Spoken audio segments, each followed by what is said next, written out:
in between. Don't disturb in between. No, don't disturb. पहले भ्रष्टाचार की लड़ाई पे भारतीय जनता पार्टी की क्या नीति है, ये इस सदन में भारतीय जनता पार्टी की सरकार स्पष्ट करे। और ये बात मैं इसलिए बोल रही हूँ क्योंकि समाज का चाहे कोई भी अंग हो, चाहे विकास का कोई भी आयाम हो, लेकिन भ्रष्टाचार एक ऐसा दीमक है जो साथ रहते रहते धीमे धीमे पूरे समाज को खा करके खोखला करने का काम करता है। बजट का सवाल है और इस मेगा बजट के आकार का सवाल है, तो ये बहुत ही आकर्षक है।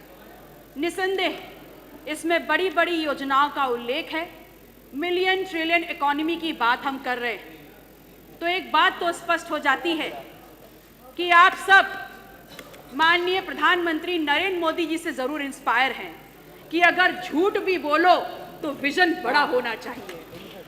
ये सरकार आकंठ भ्रष्टाचार में डूबी हुई है, इसलिए सबसे पहले भ्रष्टाचार की लड़ाई पे भारतीय जनता पार्टी की क्या नीति है, ये इस सदन में भारतीय जनता पार्टी की सरकार स्पष्ट करे।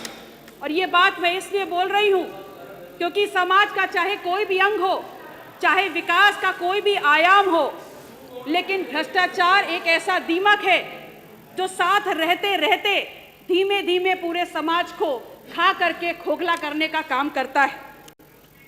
और मुझे समझ में नहीं आता, बहुत दुर्भाग्यपूर्ण है ये कि जिस भी मजबूरी से भ्रष्टाचार और भ्रष्टाचारियों को आप प्रश्रय दे रहे हैं, मैं नेता सदन से कहना चाहती हूं कि इसका सीधे सीधे असर पूरे 25 करोड़ लोगों के हितों को प्रभावित करता है।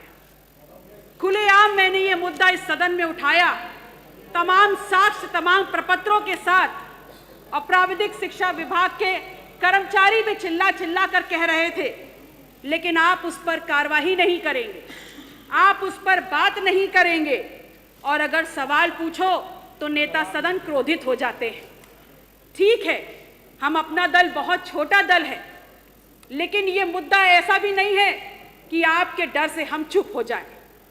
क्या ये भ्रष्टाचार नहीं है कि जहां तमाम धार्मिक स्थलों के लिए आप पैसे का आवंटन कर रहे हैं, वहां भगवान महावीर के 24 तीर्थंकरों के लिए, बौद्ध स्थलों के लिए, नानक देव के तमाम गुरुद्वारों के लिए, कबीर की किसी बैठकी के लिए आपने पैसे का आवंटन नहीं किया है। मान्यवर मुझे बोलने दीजिए, उसके बाद बोलिए। No, please don't disturb in between, don't disturb in between, no, don't disturb in between. You have no right, absolutely no right. आप अपने मौके पे बोलिएगा, मैं बोल लूं उसके बाद बोलिएगा। बोलने मैं बोलूं उसके चलिए, बाद ठीक है विजय जी, मैं बोलूं उसके बाद बोलिएगा। बोलिए। I might have many objections to what you said, but I didn't raise down my voice. Pallavi ji बोलिए। आप बोलिए अपनी बात। आप बोलिए अपनी बात।